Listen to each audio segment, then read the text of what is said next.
ഓരോ ദിവസവും ഒരു വാർത്തയുണ്ട്. ഒരു പെൺകുട്ടി ആക്രമിക്കപ്പെടുന്നു, ഒരു കുട്ടി ലഹരിക്കിരയാകുന്നു, ഒരു കുടുംബം തകരുന്നു, ഒരു സമൂഹം നോക്കി നിൽക്കുന്നു. ആ വാർത്തകളുടെ മറുവശത്താണ് ജൂഡ് ആന്റണി ജോസഫിൻ്റെ പുതിയ സിനിമ തുടക്കം.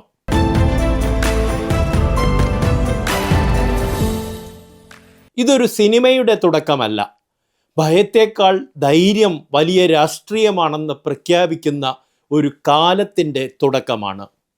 ഒരു സമൂഹത്തെ ഉണർത്താൻ വേണ്ടി ജനിച്ച മീനുവിൻ്റെ, വിസ്മയ മോഹൻലാലിൻ്റെ തുടക്കമാണ്. ഹൈറേഞ്ചിലെ മഴയും മഞ്ഞും നിറഞ്ഞ ഒരു ഗ്രാമത്തിലേക്കാണ് ഒരു അച്ഛനും മകളും എത്തുന്നത്. അമ്മയെ നഷ്ടപ്പെട്ട മകൾ, പക്ഷേ അവൾ മനുഷ്യരെ നഷ്ടപ്പെടുത്തിയിട്ടില്ല. സ്വന്തം സന്തോഷത്തിനു വേണ്ടി മാത്രം ജീവിക്കുന്നവളല്ല അവൾ. മറ്റൊരാളുടെ കണ്ണീരിൽ സ്വന്തം ഉത്തരവാദിത്തം കാണുന്ന ഒരു പെൺകുട്ടി. ബസ് യാത്രക്കിടയിൽ കണ്ട രണ്ട് പെൺകുട്ടികൾക്ക് തുണയാകാൻ എടുത്ത ഒരു ചെറിയ തീരുമാനം തിന്മയുമായുള്ള ഒരു വലിയ ഏറ്റുമുട്ടലായി മാറുന്നു. അവിടെയാണ് മീനു ഒരു കഥാപാത്രത്തിൽ നിന്ന് ഒരു ആശയമാകുന്നത്. വിസ്മയ മോഹൻലാലിൻ്റെ അരങ്ങേറ്റത്തെക്കുറിച്ച് ഇനി ആരും സംസാരിക്കേണ്ടതില്ല. ആ ചർച്ച ഈ സിനിമ അവസാനിപ്പിക്കുന്നു. കാരണം അവർ സ്ക്രീനിൽ ഒരു താരത്തിൻ്റെ മകളായി വരുന്നില്ല. ഓരോ ഫ്രെയിമിലും സ്വന്തം ഊർജം കൊണ്ട് ഇടം പിടിക്കുന്ന ഒരു നടിയായാണ് അവർ വരുന്നത്. കണ്ണുകളിലെ നിശബ്ദത, ശരീരഭാഷയിലെ ആത്മവിശ്വാസം, അപകടത്തിൻ്റെ മുന്നിലും തകരാത്ത മനസ്സ്. വിസ്മയ മോഹൻലാൽ മീനുവായി അഭിനയിക്കുകയല്ല, മീനുവാണ്.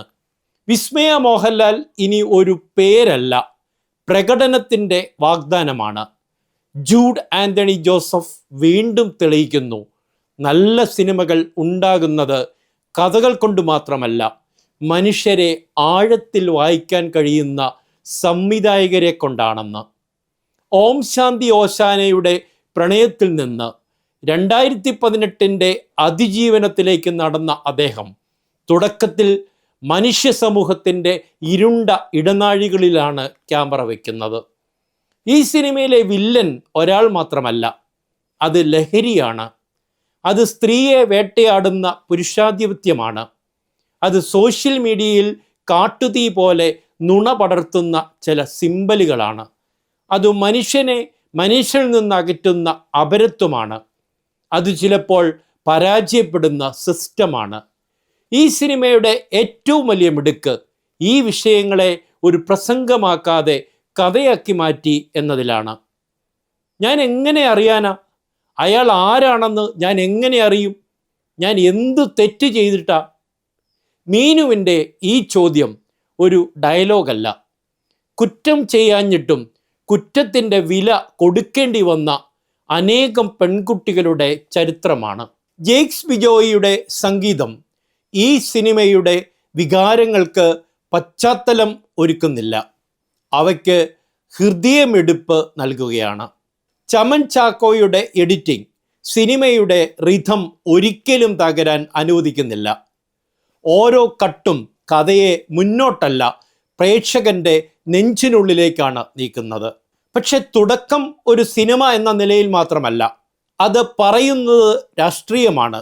അതിനെ വേറിട്ടതാക്കുന്നത് ഈ സിനിമ ഉയർത്തുന്ന രാഷ്ട്രീയം തന്നെയാണ്. ഇവിടെ പെൺകുട്ടി ഒരു ഇരയല്ല, രക്ഷിക്കപ്പെടാൻ കാത്തിരിക്കുന്നവളുമല്ല, അവൾ ചരിത്രത്തിൻ്റെ ഗതി മാറ്റുന്ന ശക്തിയാണ്. ന്യൂ ജനറേഷൻ രാഷ്ട്രീയം പറയുന്നുണ്ട് ഈ സിനിമ. വെറുപ്പിന് പകരം കരുണ തിരഞ്ഞെടുക്കുക, ഭയത്തിന് പകരം ധൈര്യം തിരഞ്ഞെടുക്കുക, പ്രേക്ഷകനാകുന്നതിന് പകരം ഇടപെടുന്ന മനുഷ്യനാകുക. അതുതന്നെയാണ് ഈ സിനിമയുടെ രാഷ്ട്രീയം. അതിനാലാണ് തുടക്കം കണ്ടു കഴിഞ്ഞിട്ടും സിനിമ അവസാനിക്കാത്തത്. അത് തിയേറ്ററിൽ നിന്ന് നമ്മുടെ വീട്ടിലേക്കും നമ്മുടെ മക്കളിലേക്കും നമ്മുടെ ഭയങ്ങളിലേക്കും ആ സിനിമ നടന്നു നീങ്ങുകയാണ്. ഓരോ അച്ഛനോടും ഒരു ചോദ്യം ചോദിക്കുന്നുണ്ട്: നീ മകളെ ലോകത്തെ പേടിക്കാൻ പഠിപ്പിക്കുകയാണോ, അതോ ലോകം മാറ്റാൻ പഠിപ്പിക്കുകയാണോ? തിരക്കഥയുടെ ചില തേച്ചുമിനുക്കുകൾ ചിലയിടങ്ങളിൽ നടക്കാതെ പോയിട്ടുണ്ട്. ചില നടീനടന്മാർ അൺഫിറ്റുമായിട്ടുണ്ട്. പെൺകരുത്ത് ഇനി സഹതാപത്തിൻ്റെ ഭാഷയിലല്ല, പ്രതിരോധത്തിൻ്റെ ഭാഷയിലാണെന്ന് എഴുതപ്പെടുന്ന സിനിമയാണ് തുടക്കം. തുടക്കം വിസ്മയ മോഹൻലാലിൻ്റെ ആദ്യ സിനിമ മാത്രമല്ല, ജൂഡ് ആൻ്റണി ജോസഫ് മറ്റൊരു ലോകം തുറക്കാൻ ശ്രമിക്കുന്ന സിനിമ കൂടിയാണ്.